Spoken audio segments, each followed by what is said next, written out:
What? And Sean, I am Joe. He is Sean. And Other Sean is here. I am Joe. They are Sean's. Yes. There we go. There we go. That's better, right? Should have planned that one better. Sean Chandler, how are you? I am doing good. October was like, I was just swamped the whole month. And so as soon as we got to November 1st, I'm like, I don't even know what to do with all this free time I have. Like, this is weird. Turn on the Mariah Carey and just start going? Yeah, pretty much, yeah. It's like I was so used to, I literally for the last couple of weeks had to watch 3 or 4 movies every day to try and get everything watched in time. And I got it all watched, and then that feeling doesn't go away, but there's nothing on the list. And so I'm like, I know I got to watch something, but I don't. Oh, this is nice. Oh, yeah, normal life. That's right. She hath risen, Mariah Carey. Sean, Math Teacher Movies, will there be Mariah Carey played at your wedding in a few weeks? Well, it depends because I have a live band and I don't think the lead singer is Mariah Carey, but I didn't check the call list. However, I'm sure that they play several of the Mariah Carey songs. My better half is in charge of the playlist on that one. So, she will be in charge of what officially will be getting played. Sounds good. I keep looking over to see if she hears me, but I don't think she does. She's got her own podcast in right now. She'll pop in. She's watching and monitoring. Oh, God, yes. Well, we're very happy to have Sean Chandler here. Sean, it's been quite a while.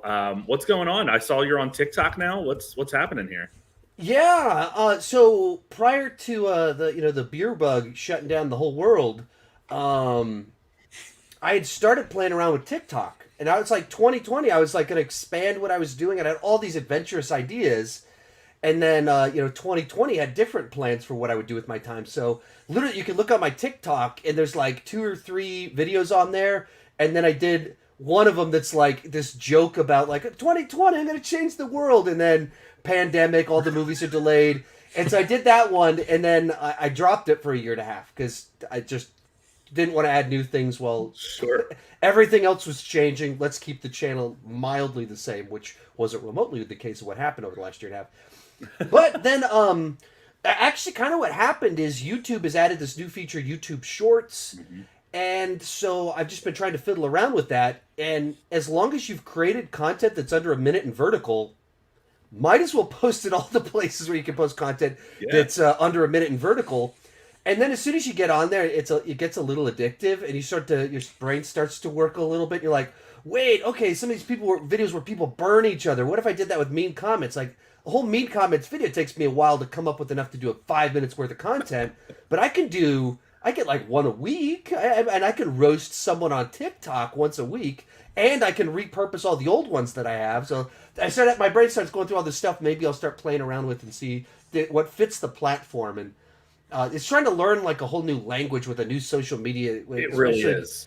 When you're not used to it, and you kind of figure out how to make one thing work, and you're like, oh, people like my reviews. I'll just put them in 1 minute form on TikTok. That's not really how that works. They're looking for something else. And so you get on there, you have to rewire how you think about it. And that's what do I want to do that? Do I have the energy to do it? And I guess I decided this month. Actually, I guess I decided last month, where I just told you I was swamped, overworked, had no free time. I was like, what if I learned TikTok this month? Well, do you need hateful comments? I can make sure to deliver a few of them each week. I do. Yeah, I got some as well. They're most useful when they're way over exaggerated and filled with grammatical errors. It's just easiest to roast you that way. Few and far between. Yeah, not many of those out there. Sarcasm. Mine are far too accurate. Like the people, like it makes sense. So when they say something extremely mean to me and everything's spelt correctly and everything, I'm like, oh, maybe they make a good point. Right. I go sit in the corner. Yeah, that's what people tell me all the time, because I had one video I did on mean comments that was like really good. I was like, man, I'm really proud of that one. But it's because I had a bunch of great mean comments from the previous year. Mm. And you just get a different brand of mean comments when you're, depending on the phase of your channel and the way things have gone down the last year and a half. There's not as many new people showing up on my channel, so it's friendlier people, and it's more like, hey man, I don't really like that you did this thing, and you've really let me down. And you're reading like, oh, that's discouraging. Someone actually used to like me, but they don't anymore. It kind of hurts my feelings, but I don't want to roast that person. Yeah, that's exactly. They're like, dear Sean, some constructive criticism. Look, respectfully disagree. Well, I'm like, oh, come on. Like, let me have it. Right, yeah, just if you don't put respectful, call me something really offensive, and then I can work with that. But if you're polite about it, then you actually like expose one of my insecurities a little bit, because I actually take it seriously. You're hurting the content if you don't roast me. Yeah. It's like, as long as you're mean, it actually doesn't hurt my feelings nearly as much, because I'm like, well, this person's just a jerk. But the bait that I always fall, especially on Twitter, when someone's like, man, I love your content, but... Oh, yeah. and then it's something that's like, oh man, you're true. I have been dropping the ball on that. What have I done? Am I really a real movie critic? It can be overwhelming. I am certainly someone that is guilty of diving into comments and reading comments, even when I say don't read them. I'm like, don't look at them. You're just going to upset yourself. And then I end up reading them, and I'm like, okay, well, that works. That's my other problem, is that I don't read mine as much. Like, I get in there the first 30 minutes and I try to respond to as many people as possible, because all of them are like the people with the notification and fans and everything. I don't read my actual comments all that much after that, because there's so many just crazy people, or even when they're rude, if I respond back like, hey man, you just thanks for watching, they're like, oh, I didn't think you'd read that. What'd you comment? Yeah, like they'll say something like, oh, I was drunk when I wrote that. I love your content. Like, you insulted my mother. You told me I had no taste in movies. What do you mean? Like, what are you talking about? Oh my God. Well, that's fandoms. Let's just say fandoms. That's just right? what we needed, Sean. Thank you. It was good. It's good to talk, because it was a recently rough post for me, and so I'm like, Wait, which one is that? it's the one we'll be talking about, the movie we watched. Okay. Mine was The Eternals. So, Eternals. Yeah, that one. That was a fun one. All right, so before we get to talking about said movie, which is going to be Last Night in Soho, we are, again, as mentioned earlier, in the time of Mariah Carey. And now that it is November 1st, it's Christmas time, apparently, because that's a thing now. There is a wonderful movie coming out that I think is a late entry to the Oscars race that I want to share the trailer for with you guys, and then we'll get your feedback on this. This is going to be a goodie. I hope you guys haven't seen it. I have not seen it, so I'm ready for this thing. Well, enjoy and praise the return of Devin Sawa as well. So here you go. He's on Chucky, so... Oh, that's true.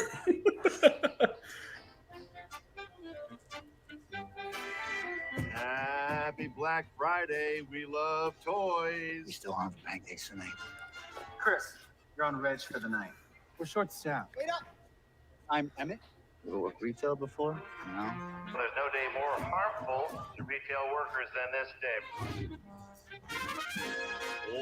What do we love? Toys. Good job. Thanks, everyone. 3, 2, go, baby. Go, Black Friday. Thank you very much. Happy holidays. Oh, no. Yep.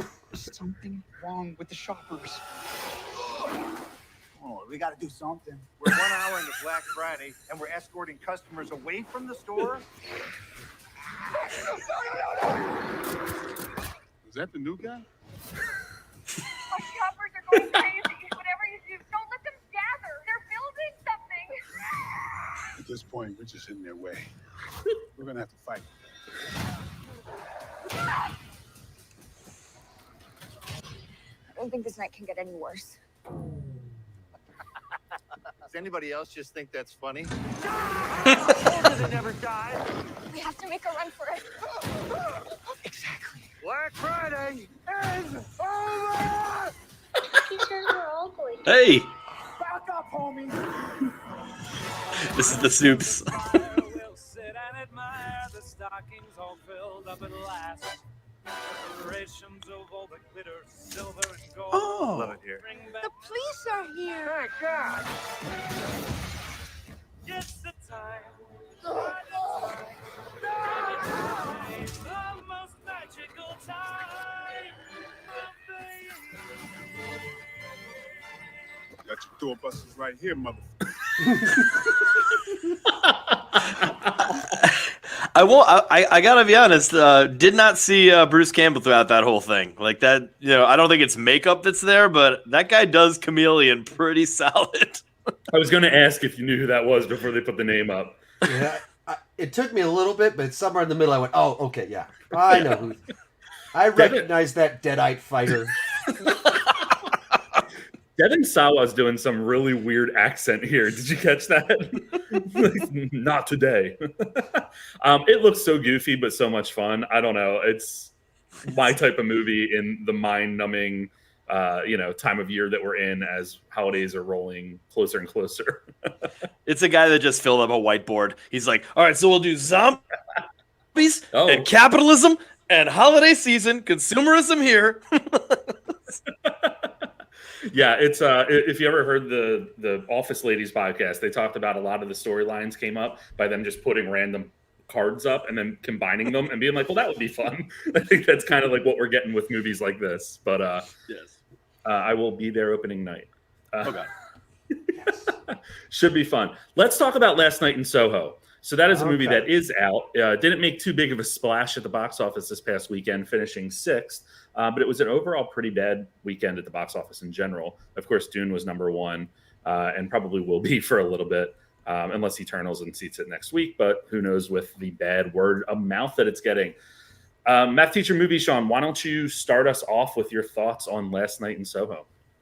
I mean, I walked out of the theater with apathy, which is not great with an Edgar Wright film, because usually with those, you walk out of there with an energy that might not really like be earned or is maybe a little bit hollow, or you walk out of there like really just like deeply loving the movie. And I kind of, as I was going through it, as I go back through it in my head, everyone says, well, the first half is great, and then it kind of loses its way the second half, and I start to think, I don't know how much of it I liked in the beginning. And so I start to think, I'm like, what was this supposed to be about? There's themes there, there's symbolism there, there's connections there. And as a lot of the commenters said, some of them respectfully, some of them very disrespectfully, the themes are very clear. I personally think I couldn't really understand how clear they were. There was a couple of moments that just didn't really connect, even though they were cool and surprising. They were also surprising in a kind of way instead of surprising in a whoa kind of way. And so in that regard, I could not love this movie as much as I'm telling you, there's a couple of things changed, a couple of nuts and bolts twisted the other way. I think this could have been a really, really good movie, but it just left me feeling somewhat disappointed. I think I'm right there with you. It was a neat concept, and some of it was executed well, especially visually. It was really cool. And that dance scene, and even hearing that they did that in one take with the two actresses shuffling in and out, that was really kind of neat to hear, and a really good piece of filmmaking there. But Sean Chandler, your thoughts? I'm kind of in the same. Not a good start. Sort of in the same ballpark. I mean, I think I might have enjoyed it just out of respecting kind of the craftsmanship that was on display, and that it was something different in a mix of kind of familiar things, but put together with a new kind of formula to it. So I enjoyed that enough. But I mean, I think I'd agree with a lot of what you said of kind of okay, you're touching on some stuff. Okay, I think I see where you're going. No, that where you landed with this does not line up with where you were building towards. So I'm not really sure what you're saying right now. I think that's certainly the case, and I don't know. It's interesting where you kind of have movies like this where you try to get a vibe on, when you see it's on a press screening before a bunch of people, and so the other feedback I see is the Rotten Tomatoes score and what people are saying on Twitter.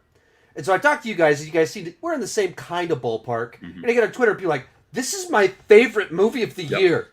This is cinematic mastery with just tackling such, and kind of I was almost hoping one of you were going to say that this is my favorite movie of the year. So I'd be pull it together for me so I can understand what you're saying, because there's so much craftsmanship that you can all the 60s stuff with like you said, the girls coming back and forth, going down the steps, and clear like the way that it was shot. Very cool stuff. Very cool. Likewise, as you said, and then the answers given in the third act, it's like that was like the most conventional answer you could have given. Like that's so it's just a weird mix of things like that it's confusing. Did you guys see that third act coming? Like about 5 to 10 minutes before it was said. That's where I was just kind of like, oh, what if? And then I just sort of like, that was kind of the moment. And then when it happened, I was like, no. I was just like, okay. Yeah, I mean, as soon as you kind of start laying the groundwork in a story like this, where you think there's going to be a mystery, you start trying to think who could be what. And so I didn't necessarily piece it together, but I was pretty suspicious as soon as people were introduced.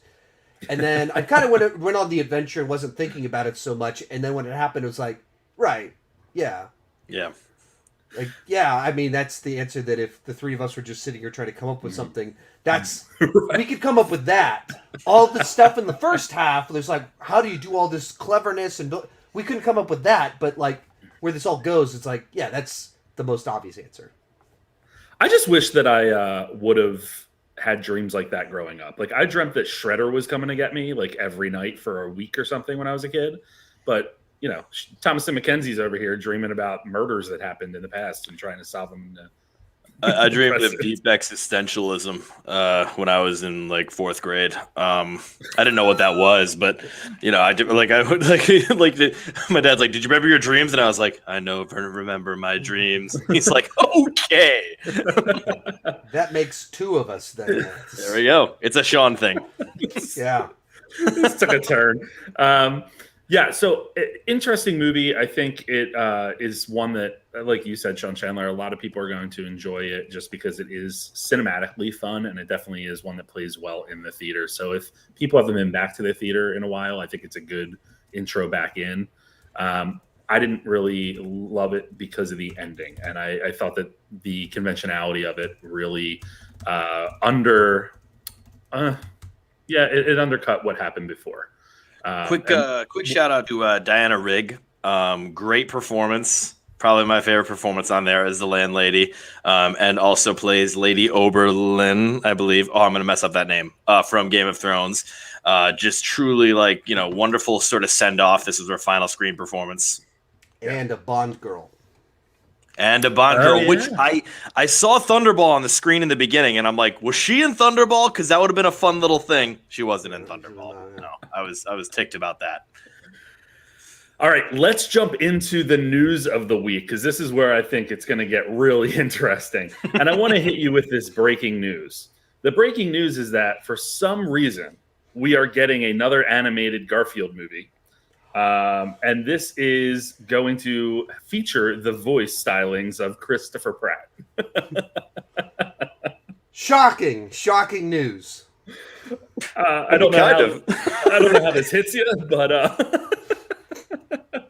Sean, is this the one you saw earlier that you were like, ugh? Yes, this is absolutely the one that made me want to throw my phone. I mean, we had 2 movies. I mean, not even great movies, but with the cast of Bill Murray, or the casting of Bill Murray, who literally sounds like Garfield, is already sounding like the lazy cool cat. And now we have for the lazy cool cat, and on that point, high energy. The guy that voiced Garfield voiced Peter Venkman on Ghostbusters. So those 2 guys literally went back and forth voicing characters. Oh, that makes so much sense. Mm-hmm. Oh my God! Because I'm telling you, the voice of Garfield. Ooh, this is big now. Okay. Yeah. Now all this makes sense. And you know what, Chris Pratt? Like, you know how he's in this equation? Not at all. Like... Sean, I imagine this is something your kids will be excited about. I mean, this is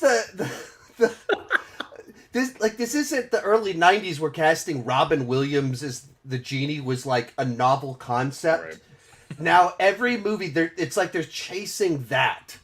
Like, oh, you got to get all these big name actors because that's what kids are excited about. They are not. They don't care.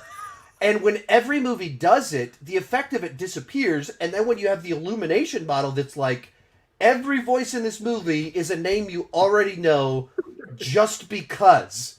Not because they're going to be good at it, not because they sync up. It's just because we want to have a card during the trailer where we say, featuring, and then they list off not one, but 2 columns of actors' names that you know. Like, wow, all of those people are in this Illumination film as pets. This is amazing. And then they announced Mario a couple months back, and you look at the list, and it's like, just like, oh, look, I recognize all of those names. I don't know what any of them have to do with the people they're cast as, but I recognize the names. And that's exactly what this feels like. Like, why him? And I don't have any problems with, I enjoy him in a lot of movies. Obviously, he's done some great voice work with Lego Movie. But there's a whole voice actor industry. Right. And there's the other 3 billion males on planet Earth that could take a couple of these lead roles for iconic cartoon properties. Nah, let's, you could have started this. We didn't know who it was. And you could just be like, oh, just groan a little bit. It's like, just take a wild guess. Who do you think they cast as Garfield? And both of us would have said, did they go Chris Pratt again? That's what we would have guessed, because it's turned into a joke. Yeah, it's true. It's very, very true. I guess one of the redeeming qualities of this project is it has the Finding Nemo director on board. So maybe that, I'm sorry, writer. Finding Nemo writer on board. So maybe that's a positive, because that was a well-constructed story. But the director of Chicken Little and Emperor's New Groove will be directing. That's good. Solid. That's a solid behind the, I guess I would say behind the camera, but it's not quite the same meaning with the animation. That's a solid set of people to make an animated film. See, I thought it would be Scorsese, Greta Gerwig, and just what other famous directors and writers. The other breaking news I would like to drop without much context here and not a lot of details is that we are getting Boondock Saints 3 with all the originals returning, and they are hoping that this will not be the last. They want to turn it into a John Wick-like series. It's time to hang that one up. Buddy, that first one wasn't that great. I'm gonna be the turd in the punch bowl. The first movie, I enjoy it, I watch it. It's not really that great of a movie. I mean, and then the second one is an absolute nightmare, obviously. Listen, I mean, I enjoyed the first one when it came out, but I never even bothered to see the second one, and there was no energy there for it, and it wasn't Norman Reedus one of the 2 guys, right?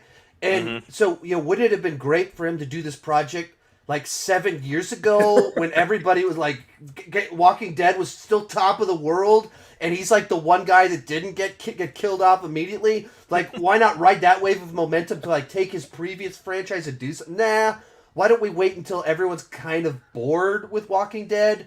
And nobody remembers Boondock Saints. I go to my channel and talk about Boondock Saints.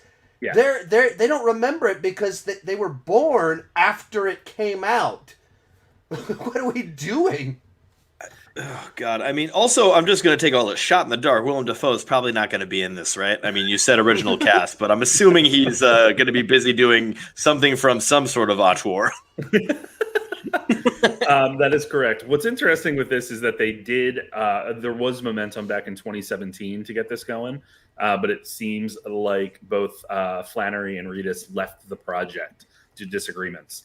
So there was an aim to get it back on board, back going years ago. But I thought you were going to say it was because Flannery was busy. Stop it. So that's happening. I don't really care about it, but that's happening. All right, let's jump into the news that we did plan on covering. The first story is one that I'm actually pretty pumped about. Is that Hocus Pocus 2 has started production. We got a mild, you can't even call it a teaser. We got a title announcement once again on Instagram. Bette Midler, Kathy Najimy, and Sarah Jessica Parker are set to reprise their roles. But we also have some new cast member announcements. Whitney Peak, Doug Jones is returning. Tony Hale, Sam Richardson, and Hannah Waddingham from Ted Lasso, right? Yeah, Ted Lasso. Yeah. So And Game of Thrones again. Oh, Game of Thrones. That's right. Good Two call. very different roles. Very different. So where will she fall in this movie? I'm gonna take a guess. The fourth Sanderson sister. Hey, I mean, yeah, it really could go anywhere. The synopsis for this is that 3 young women accidentally bring the Sanderson sisters back to modern-day Salem and must figure out how to stop the child-hungry witches from wreaking a new kind of havoc on the world. So my question to both of you is, how excited are we for this project, Sean Chandler? Are you pumped for Hocus Pocus 2? Okay, so I'm old enough. I remember when Hocus Pocus came out. And I intentionally didn't go see it. And then I intentionally didn't watch it for 25 years. And nobody cared. Nobody said anything to me. But I guess it's reached that point in time where it's become the Halloween nostalgia movie. So for the last 3 years, however, people have had very strong opinions about the fact that I do not, or had not seen Hocus Pocus. In fact, received multiple copies of it in my fan mail. Multiple copies. So, in light of someone being that passionate about it, I did in fact watch Hocus Pocus for the first time less than 24 hours ago. Oh, this is big. After trick-or-treating, I sat down with my kids to watch it. It was exactly what I expected it to be like a cheesy witch movie from the 90s. It's kind of weird because you have those movies that, like, if you grow up with it, you think it's amazing. Yeah, it's memorable. Everything's hilarious. And I've got a ton of those. A ton of movies. I tell people, like, you gotta watch this. Or I, like, try and show them to my kids, like, kids, you gotta watch this. And they're like, what's wrong with you? Dad, you're an idiot. Why did you make me watch this? Okay, they probably never said that. Too many times. I mean, I'm just way too old to watch Hocus Pocus for the first time and get out of it what everyone else got out of it. Listen. So, the announcement we're getting a sequel I am so excited for this. I cannot wait to see Hocus Pocus 2. Disney Plus original. I mean, hey. Right. What could go wrong here? They've only done a few streamers recently, so a few streaming projects. They don't upload you with a million of them. Sean, what about you, and especially with the casting of Tony Hale and Sam Richardson? I thought they would get you going a little bit. They got me going the best. I think that you cast 2 brilliantly comedic actors. I think that's just like a great move and a great move for the film. And then my cynical brain started going, and I said, well, maybe they're just trying to appeal to the masses. And then I realized, well, the masses aren't exactly like for Tony Hale and Sam Richardson. That's for me. That's like only for me to get into this thing. They're like, we need to appeal to Sean, so we need to, hire those 2. I don't know. This movie, obviously, like, as you're saying, Sean, it runs on pure nostalgia. And I mean, Kathy Najimy is a witch, and they all like borrow brooms to fly with, and she borrows a vacuum. And sometimes comedy is a straight fastball. And I like there are those nostalgia moments I have under wraps for me as the Disney Channel original movie that I truly adore and think is just spectacular in so many ways. I really, really do love these kind of movies and how we look at them with nostalgia. I have an issue with the new one coming out because I think it's going to be overproduced. It's going to look too nice. It's going to look too good. And then that nostalgia is going to be just extinguished immediately. And everyone's going to start watching and they're going to be like, oh no. They're going to be a little bit bummed. I mean, that is my main concern with it, is that we need you need to have the mystique of the old one. And that's difficult to do when you're filming something digitally, honestly. Like, I think the first one was probably on film. So which just sounds insane to say, but that's part of the problem, honestly. But yeah, other than that, though, I'm going to check this out. I'm curious.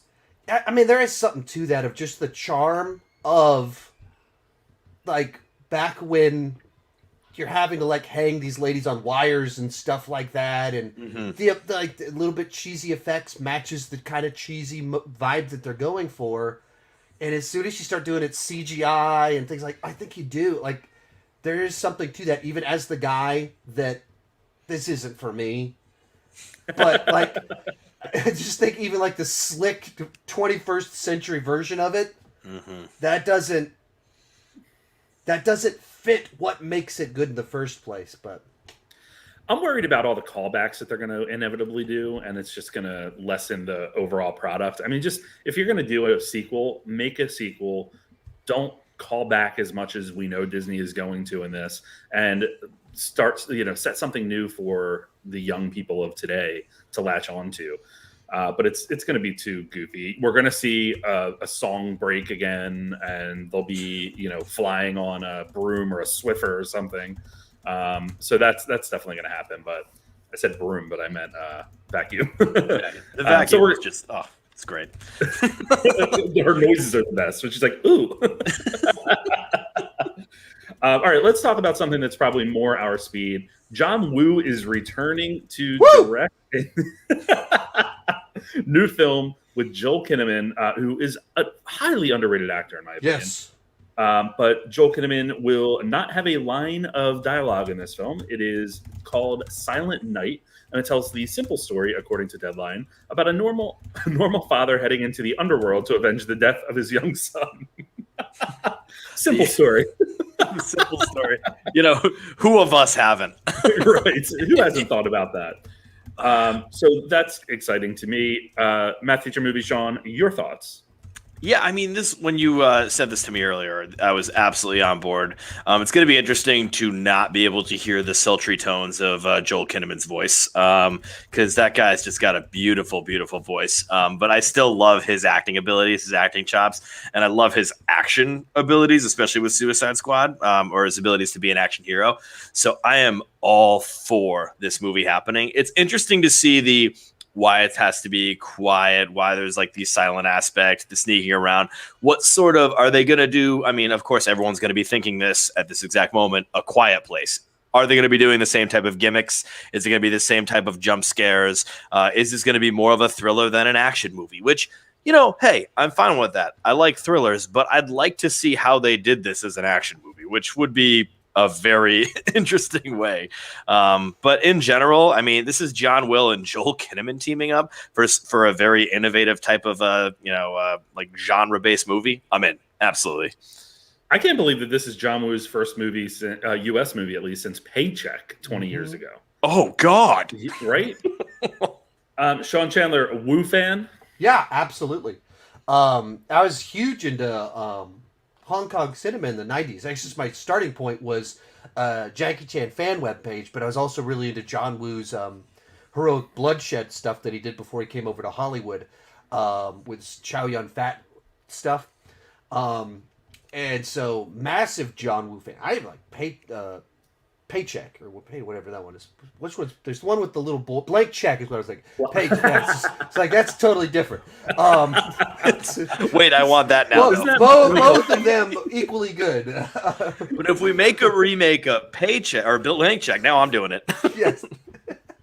Whatever it's called. But I even like that one. But it's another one. It's because it's Philip K. Dick combined with John Woo. I mean, other people might not like it, but I can't turn that mixture down with Ben Affleck in the lead and Dexter's in it. So, but anyway, yeah, John Woo coming back to Hollywood. That's all you had to say to me. And then you said, what's with Joel Kinnaman? I'm with you guys. Ever since I saw him in The Killing, I've been like, this guy deserves more. And he's gotten plenty of franchises. He just had gotten the wrong franchises until now. And so then it was like, but nobody like says the problem with the RoboCop was him. Nobody said the problem with the first Suicide Squad was him. And so it looks like finally people are noticing in the right way. So yeah, it's good that he's getting these roles. I mean, and especially teaming with John Woo, that's a big step in his career with a big director. I was thinking earlier about what Woo films were my favorites, and I settled on two, and these are so cheesy when you go back and watch them. But Broken Arrow with Christian Slater and John Travolta, as well as Face Off, has to be on that list. I love Face Off so much. But Sean Chandler, do you have a favorite Woo film? Is it going to be the Hong Kong cinema? Yeah, so I mean, I could go with like John Woo is my thing, except Mission Impossible 2. So if you go at the Hong Kong cinema, I mean, The Killer, A Better Tomorrow, and Hard Boiled are all awesome. Just awesome movies. Hard Target is maybe Van Damme's best movie. Of just like, it's the most dangerous game with Van Damme, with Wilfred Brimley, Lance Hendrickson, and John Woo action. Sudden death. Sudden death. Hey, I'm not. Sudden Death is great too, but John Woo didn't direct it. It doesn't have Lance Hendrickson as Powers True. Booth. So, hey, by the way, have you seen the remake of Sudden Death with Michael Jai White from last year? There's a remake of Sudden Death? Wait, really? It's amazing. It's amazing in the worst possible way. It's rated R, but it looks and feels like a Disney Channel TV show. Like, it has that tone, that look at the camera, but it's like people get stabbed with knives and F words. Does it happen at a hockey game again, or is Yeah. It's called Welcome to Sudden Death. Oh. Just throw "Welcome to" on the front of it, and it's a reboot. But then you get to Broken Arrow, great fun, like during that renaissance of Travolta's career, and then Face Off. I mean, it's ridiculous, but it's just a great movie that balances a ridiculous premise with two actors that are just weird and crazy enough to pull that sort of thing off. It's just a fun action movie. I think they're great options. The nice thing about him is Wu delivers some memorable, every film is memorable in its own way, I should say. Sean, your thoughts? Oh, you're looking up what I'm looking up right now. I'm looking up Wu films. Yeah. No, I'm looking up Wu films, and I found, I don't think it was mentioned. For those of you listening, I had to urinate. But I don't know. I like to be upfront with our audience. Yeah. Bulletproof Monk is one that was very special to me growing up. As it's Chow Yun-fat, Sean William Scott, and he's a producer. He didn't direct it. Right. Oh no. Okay. Well, that's a shame. Another classic film, but he didn't about direct that it. movie. I quite forgot about it as well.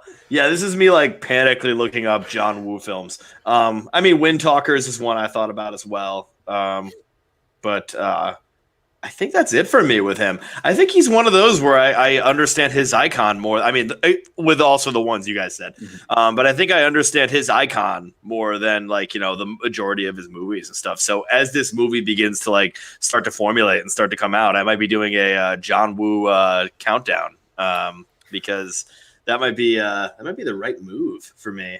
A Renaissance. Oh, a Renaissance. If you will. We were talking last week, Sean, about Brendan Fraser and the Fraser-sance or the Brendan Fraser Renaissance. Someone else that's doing pretty well is Ana de Armas, who is now in talks to lead the spin-off film for John Wick, which would be titled Ballerina, about a young female assassin who seeks revenge against the people who killed her family. Sounds like the proper plot for a John Wick spin-off. The same plot. It's literally the same plot.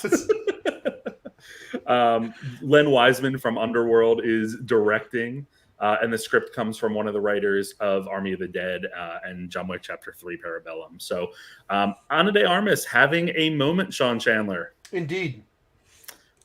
How did we feel about her and her 15 minutes in No Time to Die? I mean, I think she's earning these roles. Like, she was in Knives Out.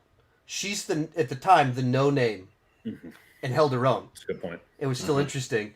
And then she's in 15 minutes of No Time to Die, and it's just like one of the standout characters of well, that was fun. That was just brought an energy. While how much time does she really have here? Not much, but you remember her in that little sequence. So, I mean, I think she's making the rounds, making a lot of friends, and getting a lot of good roles and earning them. Yeah, that's very true. Sean, your thoughts? I think this was they wanted to see how she was publicly perceived in No Time to Die. I think they knew she had this role. They knew that she had this action scene, and so I think they said, "All right, do we want to cast her?" And then right after that, they said, "Oh yeah, we want to cast her. We want to put her at the center of an action movie." Everyone wanted way more of her in No Time to Die, and what they got, they loved. I think that, she's absolutely spectacular. It's interesting. I go back and forth on the John Wick stuff because in some ways I love the mythos of this world. Like I love like the Continental is a fascinating thing for me. The list of, ballerinas that also, kill people is like this like mystifying like world to me and everything. And so like I want more of an exploration, but I'm thinking if we explore this too much, does it get boring? Which it kind of did in a portion of John Wick 3, where I'm like, boy, this could have been another film where he's in the desert and he's sawing off his fingers to for his ring. I'm like, just take the ring off, buddy. And it's just like that. I feel like that's enough, right? Or I guess he can never wear another one. But still, in that regard, I wonder when we explore these worlds, is this really simple, really fun franchise going to become too much, or is this going to be a blast? I vote blast. Let's do this. I like how you just took yourself on a journey there to understand that scene from John Wick 3. Well, I don't know if I was working on my tight 5. I was where I'm just like, hey, all he has to do is take the ring off. Why is he sawing his ring? Oh my God. Wait a minute. Well, that was one of my questions, going to be one of my questions to you guys is, are we getting a little bit of John Wick overload here? Because you mentioned the Continental. We are getting that Continental series. We're getting John Wick 4. It seems like they have no plans on stopping anytime soon. But Sean Chandler, are you worried about some John Wick overkill? Well first, may have been a wrong phrase for that. The title. Follow up on what we just talked about to make sure my answer. If they're going to do a ballerina movie, I think it's great that they cast her. That's my definitive position on that. Now, should we do a ballerina movie? And it's interesting because like it got to the end of the John Wick 3 and I was annoyed by the end because it felt like this could have closed out a really solid trilogy, but instead you just want to keep on going. And so there's no end to the story. All these plot threads went unanswered. And what was so great about the first one was all this world building. Mm-hmm. And then it starts to feel like, are you doing too much world building? Are we getting the thing that was the nice spice? Is that getting too much ahead of things? And it's kind of weird because on the one hand, we don't even have any of these spin-offs yet to even know how good they are, what's happening with them. But they've been talking about them a long time. And so it's also like, all right, let me see one of these before I definitively say if you guys know what you're doing. Len Weissman, I don't know, it doesn't seem like he's done a whole lot in the last 5 years, I don't think. But, he did the Underworld franchise. He did a Die Hard movie. He did Total Recall. So he had a run there of being, he's pretty high profile talent to bring in. And then she's obviously one of the hot names to throw in something. And then they're getting the writer of some of these big properties. Mm-hmm. But what is it going to work? I don't know because we don't have any of these yet. So I just I need to see something before I know if all this John Wick world building expanded universe is a good idea, or was this a terrible idea before it even started? I totally am with you there. I mean, they've been throwing this stuff around for quite a while that we were going to get spinoffs, but we still don't even know how people are going to respond to something that's not Keanu Reeves as John Wick. So it does seem a little premature to me, but that's they see some gold there, so they're going to continue to do what they can. I don't know why when you were talking, I thought of the world building. I'm like, why we're going to get a John Wick theme park ride at some point. Universal's going to have John Wick 3D. Da, da, da. It's like Dollywood. It'll be Johnny Wood. Or these are the best ideas I've ever heard. Let's call it the Continental, and you can only watch John Wick movies when you're when you're outside of the. What they make a Continental hotel, but it's the reverse of the actual Continental, to where if you stay there, you are in a paintball battle, continual paintball battle with the people you're staying there with. That's what the movie ended up being. The doors don't lock. Like the US restaurant is the only place you can't eat, and you're trying to rack up as many kills as you can while you're there. Man, I hope someone's listening. I hope we remember to send this to someone. This is a great idea. You ask for ketchup, they shoot it on your plate. Or that's the only thing they do, and it's like actually pretty lame. It's like, yeah, there it is. On one side. It's like, welcome to the Continental. Someone just asked, do we think that Keanu will cameo in the Ballerina? I would, if I was a betting man, I would say most likely. Oh, God, yes. There is talk of it in the articles about the Ballerina that it's unconfirmed if he will or not, but there's already talk of it. So of course, if not him, we're gonna see a possible McShane, a possible Reddick. Yeah. Like, this will be something where there'll be enough cameos that it's like this is very much connected to the other world. Yeah. Or which they're just all like walks by them. It's just they're my favorite cameos, where it's like, oh, I know that dude. So that should be fascinating. So hey, Post-credit scene teasing how they're going to team up together in the 5th film with Halle Berry and Lawrence Fishburne. There's my prediction right there. She post-credit scene, she falls into the multiverse. John Wick is there. He's an Avenger now. All right, let's talk about our final story here. It's Jake Gyllenhaal. He is going to lead Guy Ritchie's next action thriller called The Interpreter. This is just getting underway in terms of production, but he's going to play Sergeant John Kinley, who was on his last tour of duty in Afghanistan and teamed with a local interpreter to survey the region. Their unit's ambushed. They're the only survivors.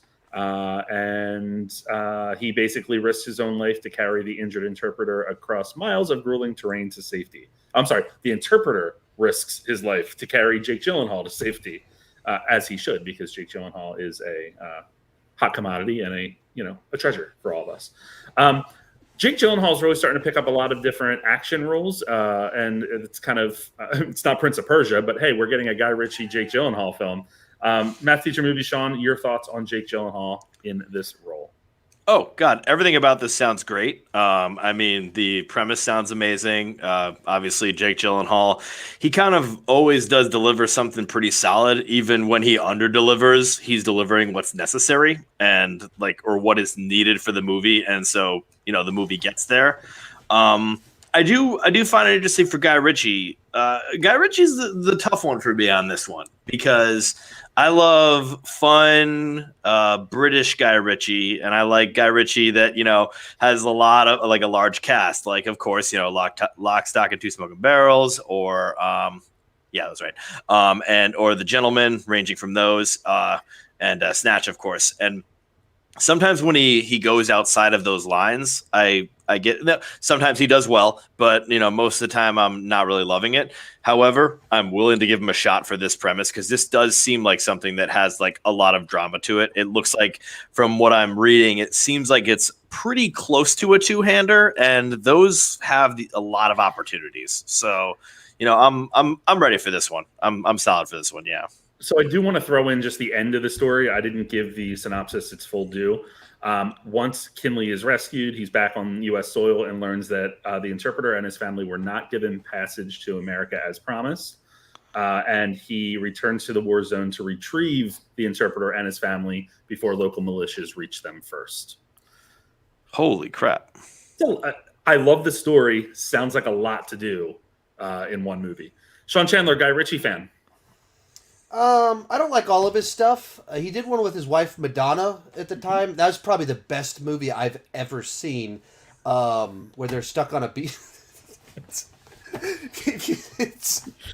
It's literally one of the worst movies. It's probably the worst drop in quality I've ever seen a director have, going from Snatch to Swept Away or whatever that movie was like. I do remember this movie. It's unbelievable. It's on so many. Have you seen it? No, but I want you to know that I'm taking your comment out of context and going to throw it everywhere. I mean, it's literally like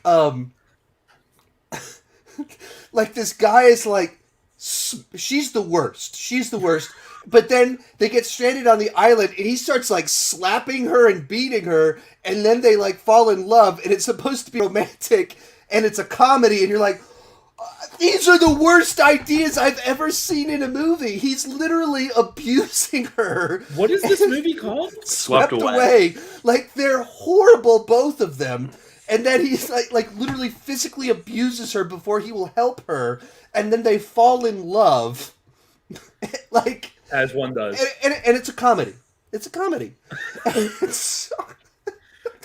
so he has the craziest, like, some awesome, great, memorable, distinct movies, and then his next movie will be awful. And then he did this one, Revolver, that's like pretend return to form, except it's filled with like Kabbalah, I think, philosophy, and it's like an underground heist movie, except as the musings of the philosophy of Madonna's religion, and it's so weird. It's so weird. And it's like him playing chess with himself while heists are taking place. My brain's not wired for that sort of thing. All that to say, he's having like this return to form recently. Like, I thought The Gentleman, one of his best. I really love Wrath of Man. And I think he worked out, like figured out, okay, working with my wife, that's a bad idea. Infusing philosophy, bad idea. Making generic studio films that don't match my style, bad idea. Telling stories I'm excited about, good idea. And so I'm like, I lost faith in him entirely for a while there. And this little run that he's had, this is also a little bit controversial and contradicts what I just said. But Aladdin, I would say, is one of the best of the Disney live-action remakes. That we've watched that movie in our house 20,000 times. I would agree with you. But I think it's funny that, like you're saying, how he jumps around kind of with the different types of films that he's making. He makes The Gentleman, which is like F-Bomb City and absolutely insane. Then like has Wrath of Man, but before that did Aladdin. And then is doing Aladdin 2 after he does this stuff. Like, this movie with Jake Gyllenhaal actually sounds like the most what's the right word, genuine, like a good story. Mature, if you will. Hey, I'm taking that personally. That's offensive. Aladdin's mature. Listen, nothing wrong with a man being friends with a monkey. His movie after that is the British military recruits a small group of highly skilled soldiers to strike against Nazi forces behind enemy lines during World War II. Oh, so he's just going military for the next couple, huh? Yeah. And that's what's so weird about, like, for a director that started off with such a distinct thing. I mean, like, Lock, Stock, and Snatch is about as distinct of a style where people went, I love that very specific thing that you're doing. You do that specific thing so well. But then you look at the rest of his career, it is all over the place. Like, he did King Arthur. He did a King Arthur movie. Oh, God, I forgot about that. It wasn't good, but he did it. For those unfamiliar with Guy Ritchie's films, Lock, Stock, and Two Smoking Barrels is a different movie than Snatch. It's not Lock, Stock, and Snatch. That would be a whole other movie. I mean, they're not that different. Yeah, they are the exact same, but they're also not. We'll get in trouble for saying they're the exact same, but they're pretty close. If you like one, you will like the other. Yes. Don't forget about the Sherlock Holmes movies. It took me 15 years to stop identifying Jason Statham with that. Like, for years I was like, oh yeah, that comedy guy's doing some action movies. I still thought that until like the third Expendables movie came out. And I was like, wait a minute, he's probably the action guy that just did a little comedy early on. But it took me a while to like figure out who he was. Yeah. I called him the Italian job guy my whole until recently. Yeah. Did you see him in Lock, Stock, and Snatch before Italian Job, or did you see Italian Job first? I definitely saw Italian Job first. Yeah. See, that was like those early formative years of me discovering non-blockbuster movies. Guy Ritchie was right in there. And so then it was like, oh, the funny guy, Handsome Rob. Like, yeah, Handsome Rob. that was like my introduction to Jason Statham. And then it was like he just started doing the Transporter movies and the one with Jet Li, and I was like, oh, that's cute that he's doing a couple action movies. Little did I He's know. getting away from comedy. Yeah. Oh, cool. Yeah, because that's true. He like barely does like any sort of action in those Guy Ritchie movies. Yeah, I mean, he's a force. He's a brick Right. wall. Yeah, He's yeah. not like ready to go. He's the sarcastic guy. He's dropping one-liners, so I just thought comedy guy. And then he was actually action guy, as it turns out. And so then 15 years later, he shows up in the movie Spy, and he's making fun of himself, basically, with his role. Such a great one. So funny. Oh, it's so good. Are you guys familiar with Guy Ritchie's H&M video short from 2013 where he directed David Beckham in a short film called Bodywear? And if you look on IMDb, all the pictures are of David Beckham in underwear pulling the underwear. That's literally on the IMDb. Guy okay? Is he okay? Does he have food? Does he have food? He takes some swings. Does he have any money? Like, because these are. He says yes a lot. He does say yes a lot. It's written by Guy Ritchie. All right, so that we are getting some interesting projects announced, and it seems like hopefully things continue on this upswing, and we see a lot more films go into production. Did he get an Oscar for that ad? He did not. But when are we getting Golden swept Globes. away to? When is Madonna going back to that island? That is what I Return want to the see. island. Well, this is a really good time for Sean and I to announce we're going to do a watch party of Swept Away this Friday. I want to. This Friday evening. This Friday evening. This Friday evening. I'll have something to do. I don't know what. I'm busy that day. I'll have a busy thing. I'm busy that day. All right, let's jump into Rants and Raves to wrap things up tonight. I want to rave just a little bit about documentaries. I have realized in the past couple of years that there are two things that I really enjoy more than most, and one is a good family drama. So give me like some crazy marriage story, Pieces of a Woman, anything like that. I'm all over it. But also documentaries. And I spent this weekend finishing up the Philadelphia Film Festival, saw 4 documentaries over the weekend that I enjoyed all of them for different reasons. But the talent of those directors and the teams that they assemble, especially on projects where it's covering something from maybe the early 1900s or even sooner, it's really impressive that they are able to, that most documentaries are able to deliver a well-rounded story about whatever that subject is. And it's kind of nice getting swept away into what has come before and a subject that I didn't really know much about. Swept away, you say? Swept away. Oh, God. Hopefully there'll be a documentary about the making of that one day. That would actually be great. We're the idea men here. What was going on in their marriage when he's like, I'm going to pick the movie where the lead male punches my wife in the face a few times? What does that say about what was going on there? What a weird thing. Directing that scene. That's, yeah, hit her harder. Sean. I don't know. He did her music videos like right around that. Like sandwiched in there was Swept Away. Show up and start punching her in the face again. Jeez. But yeah, so really good documentaries. One that's coming out, which hopefully I think it's going to be on cable next year, but it's called The Automat. I'm not sure if you guys are familiar with these old restaurants where you would walk in with a nickel essentially, and there was a wall of these little windows, and each of them had like a piece of pie or a burger or something, and you would use a nickel to go in and get it yourself. But it was a really neat community area that was actually really good for immigrants at the time because they didn't have to speak to anyone.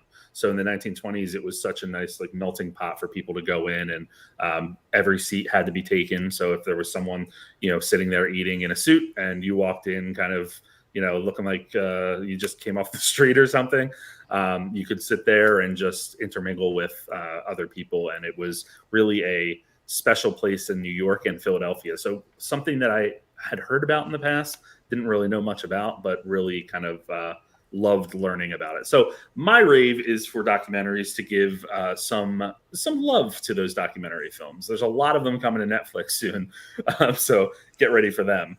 But I love a good documentary, Right. Sean, you want to rave or no, rant a little bit? Yeah. I can't wait to see or to hear what director set you off on this? Well, there's the obvious director that set me off. But I'm going to rant about director allegiances. And what I mean by that is not like, hey, you're allowed to like a director. You're allowed to have your favorite director. Of course you are, and stuff like that. But I think that people sometimes get a little bit blinded to the director they really love. And then that director gets a massive culture around it. And just all of a sudden, no matter what, that like movie is amazing. And it's amazing almost a few days before it comes out. It's amazing, like, kind of when it comes out. And sometimes people get upset with you when you post an average review about it. So, I mean, I'm talking about all types of directors, but one of them is Edgar Wright. Everybody loves every single film that Edgar Wright has done. I almost do love every single film that Edgar Wright has done. This one disappointed me a little bit. And so what we have to do is we have to recognize that maybe we don't. Now, that's not fair to the people that actually like Last Night in Soho. There could be people that genuinely like Last Night in Soho, and I'm not saying anything poorly about them. However, it does get a little bit scary when, you know, you just say, no matter what, I'm going to like every single movie from this director right away. That doesn't mean you can't be excited about a movie. I mean, Robert Eggers, I love what Robert Eggers has done so far, and I cannot wait for The Northman. But I am not going to start screaming and stomping my feet about The Northman until I have seen it and also given it some time to think about it. And then who knows? I may not like it a little bit later. So I worry about director allegiances. Another one I think about was, you know, hey, Christopher Nolan has made some of like the masterpiece movies like of our generation. However, Tenet was a little bit of a mess to me, and some people loved it, and so like some people loved. How do I storm out of here? Yeah. It's like some people genuinely love Tenet. Actually, like a lot of people I know love Tenet. So like right on. I didn't love it as much. And here's the thing. I don't accuse those people of like saying they're like definitely in love with Nolan no matter what, but there were people that loved Tenet a couple of months before Tenet even like was shown out to the audiences and stuff like that. I think people started to get really excited for it beforehand. Now, here's the thing. Tenet's now been out for a year. So people have been able to chill for a bit and like, you know, enjoy themselves. And now they know, do I like Tenet? Do I not like Tenet? And they're able to like know that sort of stuff. But make sure we don't just go right towards director allegiances really firm and make Sean get really, really sad when he reads his reviews or comments of of his Last Night in Soho review where people got really upset. Because I do know that there were a lot of people there because it's the angriest reviews I've ever gotten, honestly. And they're not really disrespectful or truly mean, but they are the angriest I've ever gotten. And I do think that has something to do with the fact that it's Edgar Wright and he's beloved. And so I just say worry about that kind of thing. I can't disagree with you. Yeah. I do disagree with you. I think people should base whether they like a movie just on the director. Everything should be a team sport and a competition and a battle. You know, I have to say this is probably because Sean is a parent, so he has a situation where, like, you know, no matter what Chris Nolan does, I love him. Sean, any rant or rave coming from you today? I'll just piggyback a little bit on that one. I expanded a little bit, but I think there is just this weird tendency for people to, I don't know, like just get so defensive of the things that they want to like, think that they should like, and it kind of puts them on blinders on them a little bit, and you start seeing kind of weird things, and people want to, like, Eternals hasn't come out yet, and it was very split. I believe, Joe, you loved it, correct? I did, yep. And I was one that I gave it was the first time I've given a rotten score to an MCU film. Yep. And like it was like it's not like I want to do that, but I just had a lot of problems with the story, and so it's a movie that's polarizing, and I would say that's a good thing. I like Man of Steel. I love Man of Steel. It's got like a 55% on Rotten Tomatoes. It's Absolutely. polarizing, and part of the problems with the MCU is that they is one of the reasons they have a lot of really high scores is because they don't make polarizing films. They make very consistent. It's a brand. It's very much the way big fast food works and restaurant chains work. It's the restaurant chains of movies. And I like what that restaurant chain, and so I like most of what they do. And this one wasn't really like that. It took some risks and it did some stuff that really resonates with a lot of people. And some other people noticed the other aspects to it and are frustrated by the other aspects of it. And I'd say that's a good direction to go for the MCU, even though I was someone that didn't really care for it. But you get on Twitter and you have people that haven't seen the movie yet being like, this is that. They're trying to come up with a conspiracy theory about what's going on. And like, this feels like this is an attack. And it's like, the same people that raved about Shang-Chi 2 months ago, a lot of them didn't like the storytelling here. And it doesn't seem like it doesn't feel like the MCU critics or movie critics, their treatment of the MCU gives them a history of like, for people to assume the worst of them. There's obviously there's batches of YouTube and critics that are the exact thing people are talking about.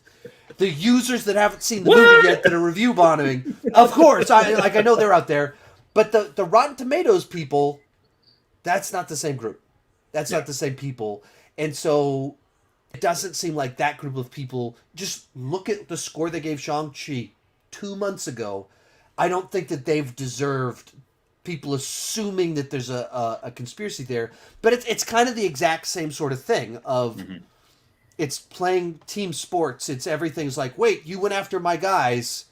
No, they're our guys too. I built... Like right over there, there's the posters on the wall. Like, and then those are toys for Marvel movies. I built my channel, loving this stuff. Sure. And that's, I think there's that side to it of we just want to defend our thing and be like, they got 25 movies straight. They were all fresh. That's an incredible streak. Eventually, one of them was going to be right on the line, and it's not even a bad score. 60% is still fresh. It's a good score. It's just the lowest of an incredible run. And so I think, people get, even people, the other side to it of like, oh, it's getting terrible reviews. Like, no, it's getting mixed reviews. Right. They're not even remotely bad. If the score is double Batman, actually take Batman v Superman, add on Suicide Squad score, and you're still not up to Eternals yet. You had to bring up Batman versus Superman, Sean. I did. I like that movie too. Thank you. This makes me want it more, by the way, with Eternals. Like, the fact that it's, like, at 60, that makes me want it so much. Like, I have not seen it. I'm the one in here that hasn't seen it. And, if it was another 95, I'd be like, oh, cool, let's head to the theater. Let's see our 95 mile. It's 60. I'm so excited for Thursday. So excited. And I think that's a good response. Yes. Like, when you have someone that, like, if you go to Chili's... You know exactly what you're going to get. You can go to Chili's that's 1 mile that way, and you can go to the Chili's that's 1,000 miles in whatever direction you are at to go to that Chili's, and you get the exact same chips, you get the exact same steak, even though we're 1,000 miles apart. And that's what the MCU usually is. Are you hungry tonight, Sean? I've been going over food for a while. I haven't eaten dinner, and in fact, I will be cooking dinner as soon as we're done. But I think that's a good thing. It's a good thing that they made a movie that it's a little bit more like spicy food again. Like, not everybody likes spicy food. Some people, it's just this is a way I'm wired. I love spicy food. That's me too, and so that's good. And it's interesting. Like Shang-Chi, I like the movie more. But it's like it fits the formula in certain ways, and it hits the notes, and it has the comedy, and that's not interesting. As much as I thoroughly enjoyed the film, this is interesting. Yeah, I'm with you. I think there's this push to have consensus, where if we all need to like it or we all need to hate it, and nobody knows what to do with that uncomfortability of the mixed reactions. And it's even, I think, three of us review movies. This is something that we do, and if one of us has an off review that doesn't match up with everyone else, it's like, whoa, there's not a consensus there. Well, Sean Chandler didn't like it, and the next guy said XYZ, and it's like, that's great. We all have different opinions and different viewpoints. And that's the beauty of doing this. That's why even in my review, I was like, hey, look, these people loved it, and quoted people that loved it. Like, hey, I didn't care for it. Some of you won't care for it, but a lot of you will. Don't take what I said to mean you won't like it. Take what I said to like, process what I actually said. The full 15 minutes of me rambling. Process all of that. Don't just pay attention to the final thing I said at the end. Well, he only gave it this letter. Well, he only made he said this. Like, no, pay attention to everything else and then process that with yourself. How are you wired? In light of what I said, what do you think you will respond to that? I think that's a good way to approach it. I wish that was the rule. Wish everyone knew to do that. Hey, we'll see what happens after it hits theaters this week. It's going to be interesting, yeah. It is going to be very interesting because if it does end up being Marvel's lowest, as it pretty much is right now, then that's going to be a fascinating place to see where they go next. I mean, of course, they have No Way Home coming up, which I don't know if you've read on Twitter as you were referencing Twitter, but it's already the greatest movie ever made. Well, Doc Ock is in it. Yep. No, Doc Ock is in No Way Home. Did you hear? I hadn't. Spoilers. What's going on? Whoa! My favorite this week was all the news bits that would break, and it was like, breaking news. The next trailer for No Way Home could come out today. I'm like, okay. Cool, dude. It could or it could not. I'll be waiting over here. I feel like this No Way Home, it's just setting itself for so much disappointment for people.